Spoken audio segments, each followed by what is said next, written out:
कौन है? कोई राजप्रसाद के अंदर घुस आया है। ढूंढ कर लाओ पकड़ो उसे। और जल्दी से दूसरी चौकी में सूचित करो, जल्दी। नई नगरी से कुछ लोग राज परिसर में घुसने का प्रयत्न कर रहे हैं। महाराज का जीवन संकट में है, हमें उसे किसी भी हालत में ढूंढना होगा।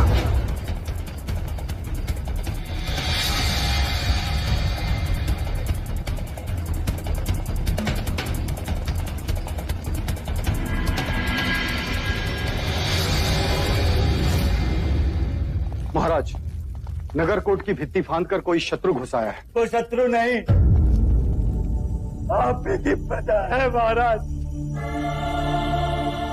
गांव तो छीन लिया, अब सांसें भी छीनना चाहते हैं आप। क्या बोल रहे हो तुम? मैंने लोगों को गांव से दूर किया ताकि रोगियों को चिकित्सा मिले, गरीबों को रोटी मिले, किसी को किसी बात की कमी ना हो। जितना छीना है उससे अधिक देने का प्रयत्न किया मैंने। और सच्चाई तो ये है महाराज, वहाँ अन्न का एक दाना तक नहीं है, भूखा लोग मर रहे हैं वहाँ। अपने प्राणों पर खेल ये यात्रा सुनाने आया हूँ महाराज। किसी भी क्षण वहाँ मृत्यु।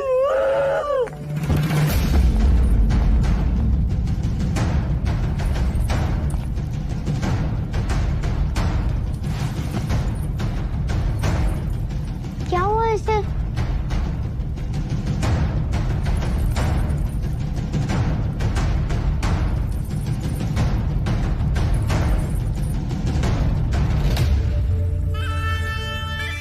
आंखें खोलो।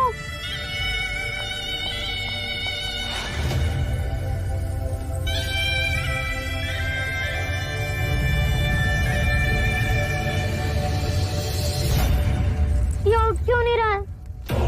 ये गिर क्यों गया? उठो। सिद्धार्थ, वो मर्यादा से अधिक सोमरस पी लिया था इसने, अपना संतुलन खो गया। जाओ उसे।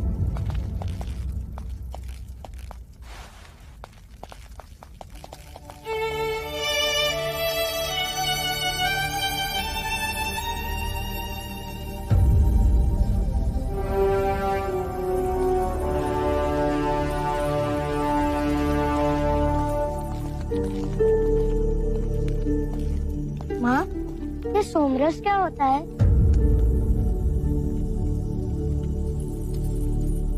पुत्र, जब तुम बड़े हो जाओगे ना तो माँ, हर बात को समझने के लिए बड़ा होना आवश्यक है। हर प्रश्न को आयु के अनुसार ही समझा जाता है। जब हर प्रश्न का उत्तर बड़े होने के पश्चात ही मिलना है, तो इस आयु में मुझे ये प्रश्न क्यों आते हैं माँ?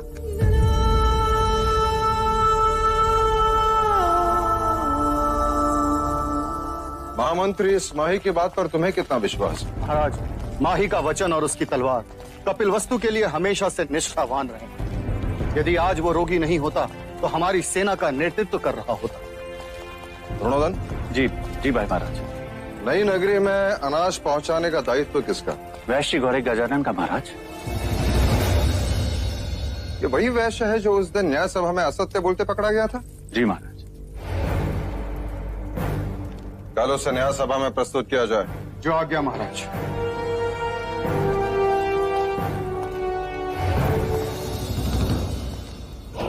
नहीं भाई महाराज, वैश्य गौरी गजानन कल न्याय सभा में प्रस्तुत नहीं।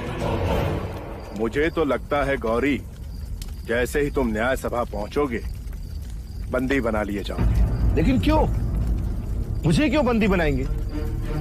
मेरे पास तो महाराज ही का आदेश है, जिसमें स्वयं उन्होंने नई नगरी में अनाज पहुंचाने पर रोक लगाई। कैसी मूर्खों जैसी बातें करते हो गौरी। अगर वो आदेश देते तो क्यों तुम पर क्रोधित होते, क्यों तुम्हें न्याय सभा में बुलाते? सोच गौरी सोच। मेरे भाई, मुझे तो कपट लगता है। एक बार बंदी बना लिए गए तो बस गए। तो मैं क्या करूं? मेरी बात मान तो भाग जा यहाँ से और ढूंढ उस सैनिक को जिसने महाराज का वो आदेश पत्र तुझे दिया था। सोच मत गौरी, भाग जा।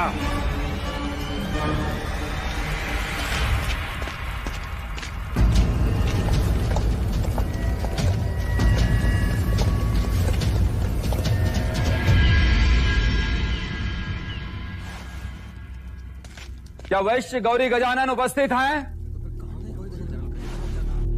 जी नहीं महाराज। सैनिकों ने राज्य के हर कोने में छानबीन की, किंतु गौरी गजानन की कोई सूचना नहीं मिली। कदाचित वो राज्य। क्या उसकी अनुपस्थिति उसके अपराधी होने की पुष्टि नहीं? जी महाराज।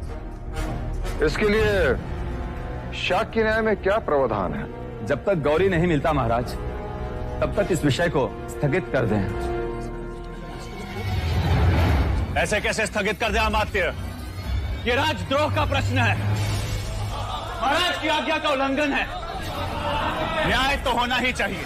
हाँ महाराज, प्रश्न जब राजद्रोह का हो तो न्याय तुरंत होना चाहिए। महाराज, इसके पहले कि मैं आगे कुछ कहूं, आपको अभय वचन देना होगा मुझे। अभय वचन? जी हाँ महाराज।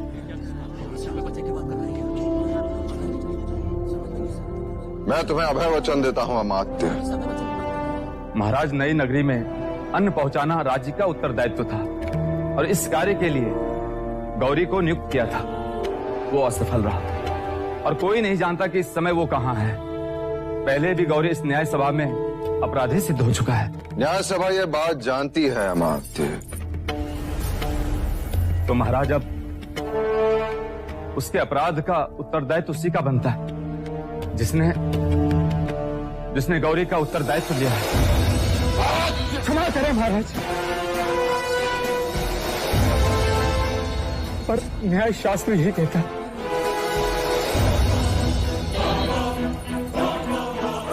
तुम्हारा संकेत युवराज सिद्धार्थ की ओर है। भाई महाराज, आप क्रोधित ना हो और इसे क्षमा कर दीजिए।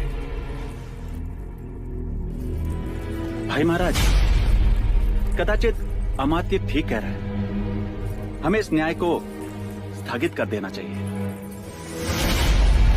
अरे द्रोणोदन, न्याय होगा, अवश्य होगा।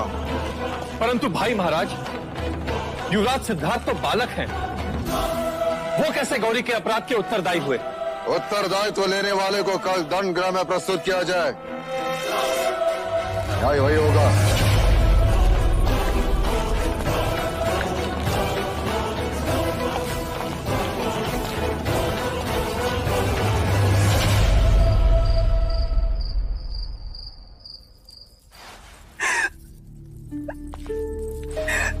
ये तुम क्या कर रही?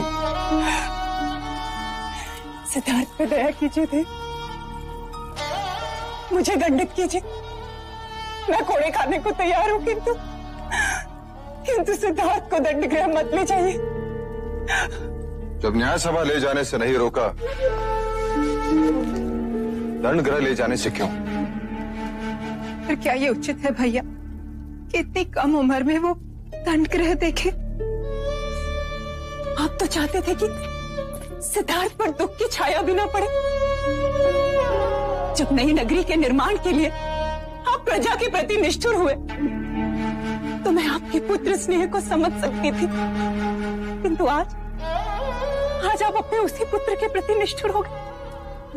तो अब यह स्नेह किसके प्रति? न्याय के प्रति। जीवन अंत तक सिद्धार्थ अब कभी न्याय नहीं करेगा। हाँ, और किसी का उत्तरदायित्व तो कभी ना लेगा। मैं चाहता हूं कि वो क्षत्रिय बने, सम्राट बने, अपने कुल का नाम उज्जवल करे। क्या राजा राम हमारे कुल के नहीं थे? क्या उनमें करुणा नहीं थी?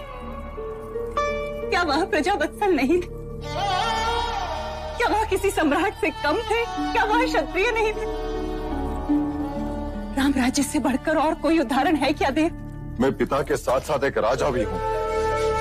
जब मैं न्यायासन पर बैठता हूं तो उतर जाइए ऐसे न्यायासन से। मैं शाक्य कुल की ऐसी शासन प्रणाली को नहीं मानती जहां एक निर्दोष को उसकी करुणा के लिए दंड दिया जा रहा है।